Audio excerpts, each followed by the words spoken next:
Hello बच्चों, मैं आज लेके आया हूँ आपके लिए चैप्टर नंबर 6 ट्रायंगल्स। ठीक है। ट्रायंगल्स जिसका नाम सुन के ही बच्चों की रूह कांप जाती है क्लास 10th में कि हे भगवान ये क्या चैप्टर है, इसमें क्या होता होगा। ठीक है। बट बच्चों मैं आपको बता दूं, सबसे इजी चैप्टर यदि कोई है तो यह है ट्रायंगल्स। बस सिंपल से छोटी छोटी सी चीजें हमको याद रखनी है, बाकी आराम से हम सिंपल सा दिमाग लगा के इस चैप्टर को आसानी से पूरे के पूरे मार्क्स हम इससे लेके आ सकते हैं। ठीक है। तो ट्रायंगल्स ट्रायंगल्स में जो हमको कॉन्सेप्ट पढ़ना है पहला, वो है सिमिलर फिगर्स। तो सबसे पहले देखो सिमिलर फिगर्स का मतलब क्या होता है। तो देखो सिमिलर फिगर्स का मतलब, यदि आप यहाँ पे देख रहे होगे, ये दो डायग्राम बने हुए हैं। देखो दोनों डायग्राम सेम टू सेम बने हुए हैं, एक बॉक्स है, दोनों में ए लिखा हुआ है। ठीक है। लेकिन देखो एक साइज क्या है, छोटा है, और एक साइज क्या है, बड़ा है। क्लियर है। तो देखो ऐसे शेप्स जिनका शेप क्या हो, बिल्कुल सेम हो, लेकिन साइज भले ही जरूर सेम हो या ना हो, ये जरूरी ना हो। ठीक है। तो ऐसे शेप्स को जिनका शेप तो सेम होगा, है ना, ऐसे फिगर्स जिनका शेप क्या रहेगा, सेम रहेगा, बट उनका साइज क्या रहेगा, डिफरेंट रहेगा, उन्हें हम क्या बोलेंगे, सिमिलर फिगर्स। ठीक है। आप लोगों ने 9th क्लास में एक टॉपिक पढ़ा होगा, कॉन्ग्रुएंसी। ठीक है। क्या होता है कॉन्ग्रुएंसी वाला, इसको अपन देख लेते हैं एक बार। ठीक है। तो कॉन्ग्रुएंसी में क्या होता था, देखो हम पढ़ते थे कॉन्ग्रुएंसी में कोई भी दो शेप्स होते थे। ठीक है। उनमें दोनों के दोनों कॉन्ग्रुएंट कहलाते थे यदि उनका शेप क्या हो, सेम हो। ठीक है। शेप क्या हो, सेम हो, और उनका साइज भी क्या होना चाहिए था, सेम। देखो यहाँ पे ये दोनों के दोनों शेप जो हैं वो सेम भी है। ठीक है। और साइज भी इनका क्या है, बराबर है। तो ऐसे शेप्स को हम क्या बोलेंगे, कॉन्ग्रुएंट फिगर्स। अब हमको कॉन्ग्रुएंट की ज्यादा जरूरत नहीं है, सिर्फ हमको सिमिलर टर्म पे ध्यान देना है। ठीक है। तो यहाँ पे एक कॉमन सी छोटी सी बात, कहावत हम जिसको कहते हैं, वो वैसी होती है कि all congruent figures are similar. मतलब सारे के सारे जो कॉन्ग्रुएंट फिगर्स होंगे ना, वो सारे सिमिलर होंगे। बट जो सारे के सारे सिमिलर फिगर्स हैं, ऐसा जरूरी नहीं है कि वो सारे क्या हो, कॉन्ग्रुएंट हो। क्लियर है, यहाँ तक बात समझ में आई। तो सिंपल हमारे पास एक टर्म मिला, एक हमें डेफिनेशन मिली सिमिलैरिटी की, कि कोई से भी दो पॉलीगन्स, ठीक है, कोई से भी दो पॉलीगन्स, है ना, जिसमें सेम नंबर ऑफ साइड्स, ठीक है, ऑफ सेम नंबर साइड्स, ऐसे दो पॉलीगन्स जिसमें सेम नंबर ऑफ साइड्स हैं, सपोज ट्राइंगल। ठीक है। वो सिमिलर कहलाएंगे, वो सिमिलर कहलाएंगे। कब सिमिलर कहलाएंगे, उसके लिए दो इंपॉर्टेंट चीज। ठीक है। पहला ये कि उसके करस्पॉन्डिंग एंगल्स जो है वो क्या होंगे नहीं चाहिए, इक्वल। और उनकी जो करस्पॉन्डिंग साइड्स हैं वो सेम रेशियो में होना चाहिए, प्रोपोर्शन में होना चाहिए। मतलब उनके साइड का रेशियोज क्या होना चाहिए, सेम होना चाहिए। क्लियर है। तो इस चैप्टर में जो हम पढ़ने वाले हैं वो क्या है, आपका सिमिलर ट्राइंगल्स। ठीक है। तो देखो सबसे पहले सिंपल से हमारे पास दो डायग्राम बना लिए अपन ने। एक ट्रायंगल है एबीसी और दूसरा ट्रायंगल है क्या, पी क्यू आर। ओके। तो हम क्या कह रहे हैं, सबसे पहली बात ये कि ये दोनों जो ट्रायंगल्स बने हुए हैं आपके सामने, ये दोनों ट्रायंगल्स आपके क्या होंगे, सिमिलर होंगे। क्या होंगे, ये दोनों ट्रायंगल्स आपके सिमिलर होंगे यदि, यदि मैंने यहाँ पे दो कंडीशन लिख रखी है। पहली कंडीशन बहुत सिंपल सी है, यदि इसका ये ए एंगल इसके पी एंगल से इक्वल होगा। ठीक है। मतलब ये यदि 50 डिग्री है तो ये भी 50 डिग्री होगा।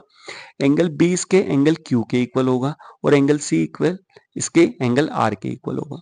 यदि तीनों करस्पॉन्डिंग एंगल्स आपस में इक्वल हैं तो ये दोनों ट्राइंगल्स आपके क्या होंगे, सिमिलर होंगे। क्लियर है। सेकंड, ये जो करस्पॉन्डिंग साइड्स हैं वो काहे में है, सेम रेशियो में। तो देखो एंगल सेम होते हैं तो हम ऐसे लिखते हैं, जब साइड्स का जो रेशियो सेम हो तो उसको हम ऐसे लिखते हैं, कैसे, देखो ए बी, ए बी इस ट्रायंगल की ये साइड ले ली, उसके डिनोमिनेटर में क्या आ गई, पी क्यू। तो देखो ये दोनों करस्पॉन्डिंग साइड्स हो गई, एक जैसी साइड्स हो गई। तो एक जैसी साइड्स हो गई तो उनका रेशियो किसके बराबर है, दूसरी एक जैसी साइड्स के रेशियो के, A C upon P R, और तीसरा B C upon Q R. Next जो हमारे पास सबसे इंपॉर्टेंट थ्योरम है वो क्या है, बेसिक प्रोपोर्शनैलिटी थ्योरम, या हम इसको और भी क्या बोलते हैं, थेल्स थ्योरम। ठीक है। बहुत इंपॉर्टेंट थ्योरम है और बहुत सिंपल भी है। ठीक है। सबसे पहले इसका स्टेटमेंट देखते हैं। If a line is drawn parallel to one side, मतलब यदि हम ऑफ ए ट्रायंगल, किसी एक ट्रायंगल की एक साइड के पैरेलल हम एक लाइन ड्रॉ करते हैं, to intersect the other two sides in distinct points, मतलब वो बाकी की दो साइड्स को क्या करेगी, इंटरसेक्ट करेगी दो पॉइंट्स पर, then the other two sides are divided in the same ratio. ठीक है। समझ में आई बात, क्या है, सिंपल है। ये ट्रायंगल है, यदि इस ट्रायंगल में सपोज ये बीसी साइड हमने ली, अब हमने क्या करा, इस BC साइड के पैरेलल एक लाइन DE ड्रॉ की, ठीक है। और ये डी लाइन देखो, ये दो साइड्स को, AB को और AC को, दो अलग अलग पॉइंट्स, AB को कहां पे, D पे काट रही है, और AC को कहां पे काट रही है, E पे काट रही है। और ये जो लाइन हमने ड्रॉ की है, ये थर्ड साइड के क्या है, पैरेलल है। तो हम ये बोलेंगे कि यदि ये दोनों लाइन पैरेलल हैं, यदि ये दोनों लाइन क्या है, पैरेलल हैं, तो इनका जो साइड का रेशियो होगा वो क्या होगा, इक्वल होगा। कैसा साइड का ratio, AD upon DB equals to AE upon EC। Clear है। अब हम इस रेशियो को है ना तीन प्रकार से लिख सकते हैं बेटा, ठीक है। एक तो ये हाफ हाफ का रेशियो हो गया, ठीक है। और दूसरा रेशियो यदि आप यहाँ पे देखोगे तो देखो ये क्या लिखा हुआ, AD अपॉन AB। AD क्या हो गया, ये वाली साइड अपर हाफ, और AB क्या हो गया, फुल साइड। तो upper half upon full side, इधर सिमिलरली इधर AE अपॉन AC, मतलब upper half upon full full length. Similarly यहाँ पे देखो, ये हो गया lower half upon full side, इधर भी हो गया lower half upon full side. तो ये क्या होती है, हमारी बेसिक प्रोपोर्शनैलिटी थ्योरम। इसका प्रूफ बहुत इंपॉर्टेंट है, ये प्रूफ आपको प्रिपेयर करना है। क्लियर है बच्चों यहाँ तक। नेक्स्ट, अब जो ट्रायंगल्स हैं, जो क्वेश्चंस हैं हमारे पास, उसमें क्या है, हमको ये प्रूफ करने के लिए आएगा कि भैया दो ट्रायंगल्स जो हैं इनको आप सिमिलर प्रूफ करो। तो देखो, इस पूरे चैप्टर में से हमारे पास 2 से 3 टाइप के क्वेश्चंस बनते हैं। पहला तो ये कि डायरेक्टली हम ट्रायंगल्स को क्या प्रूफ करें, सिमिलर प्रूफ करें, ठीक है। और दूसरा ये, कोई सी साइड का रेशियो में इक्वल प्रूफ करना हो या कोई सा एंगल हमें इक्वल प्रूफ करना हो, ठीक है। तो देखो, सबसे पहले सिमिलैरिटी ऑफ ट्रायंगल्स को प्रूफ करने के लिए हमारे पास कुछ क्राइटेरियाज फिक्स हैं, ठीक है। पहला जो क्राइटेरिया होता है वो क्या होता है, एंगल एंगल एंगल क्राइटेरिया। हम इसको एंगल एंगल क्राइटेरिया भी बोल सकते हैं सिर्फ, या ट्रिपल एंगल क्राइटेरिया भी बोल सकते हैं, ठीक है। क्या होता है ट्रिपल एंगल क्राइटेरिया, सपोज दो ट्राइंगल्स हैं, है ना। तो if two angles of one triangle are equal to corresponding angles of the another triangle, मतलब ये जो दो ट्राइंगल्स हैं, ठीक है, दोनों ट्राइंगल्स के करस्पॉन्डिंग जो एंगल्स हैं, यदि ये आपस में इक्वल हैं, तो ये दोनों ट्राइंगल्स क्या कहलाएंगे, सिमिलर कहलाएंगे भैया, सिंपल सी बात है।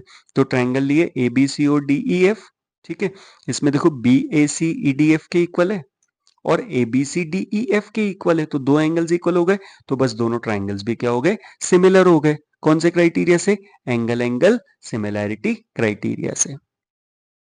सेकंड क्राइटेरिया देखते हैं अपन, ये क्या होता है, SSS क्राइटेरिया। देखो, दो ट्राइंगल्स लिए हमने, अब इन दोनों ट्राइंगल्स में यदि एक ट्राइंगल की तीनों करस्पॉन्डिंग साइड्स दूसरे ट्राइंगल की तीनों साइड से इक्वल है, ठीक है, तो ये दोनों ट्राइंगल्स क्या कहलाएंगे, सिमिलर कहलाएंगे। मतलब यदि दोनों तीनों जो, ये जो पहला ऊपर वाला ट्राइंगल है, इसकी तीनों साइड्स, और ये जो दूसरा ट्राइंगल है, इसकी तीनों साइड्स का जो रेशियो है वो क्या है, यदि सिमिलर है, इक्वल है, ओके, तो ये दोनों ट्राइंगल्स क्या कहलाएंगे, सिमिलर कहलाएंगे।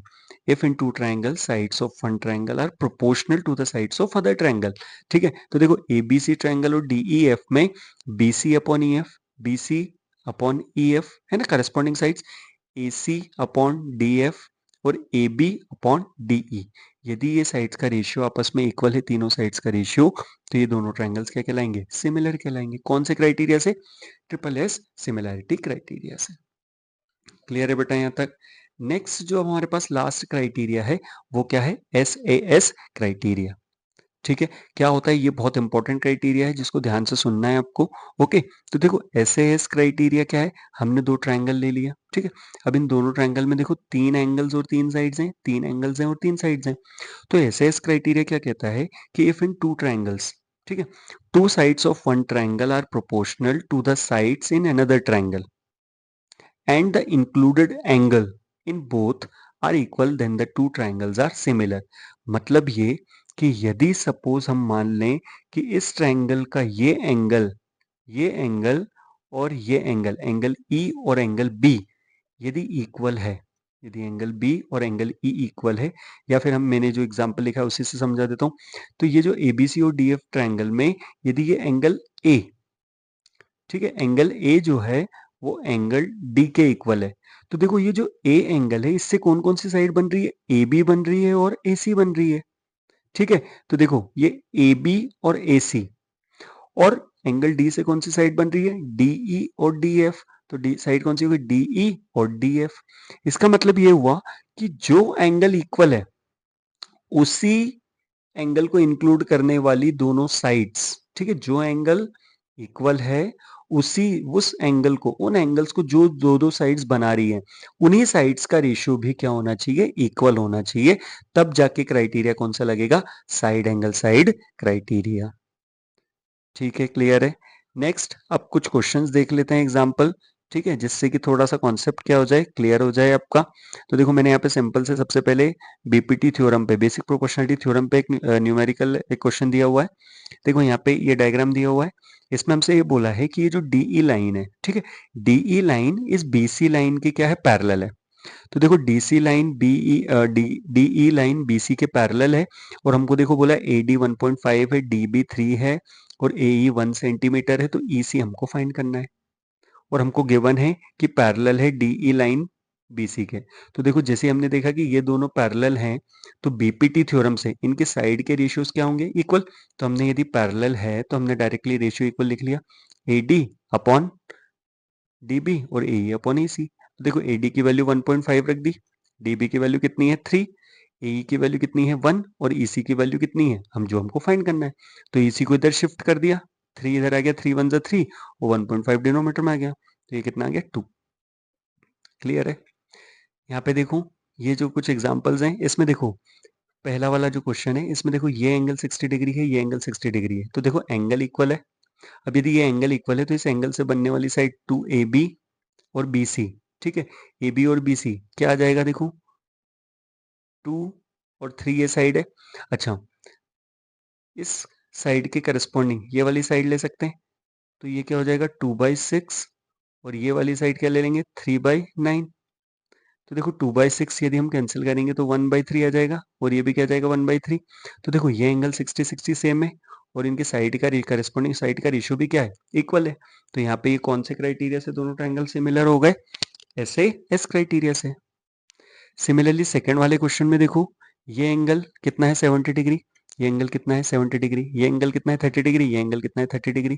तो देखो दो एंगल्स इक्वल हो गए, तो यदि दो एंगल्स इक्वल है तो तीसरा तो अपने आप इक्वल हो ही जाएगा। तो यहाँ पे कौन सा क्राइटेरिया लग गया, डबल एंगल क्राइटेरिया। तो दोनों ट्रायंगल्स क्या हो गए, सिमिलर। यहाँ पे देखो क्या रेशियो बन रहा है, 2/4, ठीक है, 4/8 और 6/12, ठीक है। तो इसको कैंसिल करेंगे 1/2 आ जाएगा, इसको कैंसिल करेंगे 1/2 आ जाएगा, इसको कैंसिल करेंगे 1/2 आ जाएगा। तो देखो सारे के सारे रेशियो क्या आ गए, 1/2 1/2 1/2। तो इसका मतलब ये तीनों साइड्स के रेशियोज इक्वल आ गए। तो ये कौन सा क्राइटेरिया लग गया, ट्रिपल एस क्राइटेरिया। तो इस चैप्टर में सारे के सारे कॉन्सेप्ट्स हम क्लियर कर चुके हैं, इसी पर बेस्ड सारे क्वेश्चंस आते हैं। इन कॉन्सेप्ट्स को और ध्यान से समझने की ज़रूरत है, ठीक है। यदि सभी को वीडियो समझ में आया होगा, पसंद आया होगा, तो बच्चल पार्टी चैनल को ज़रूर सब्सक्राइब करें। Okay, thank you.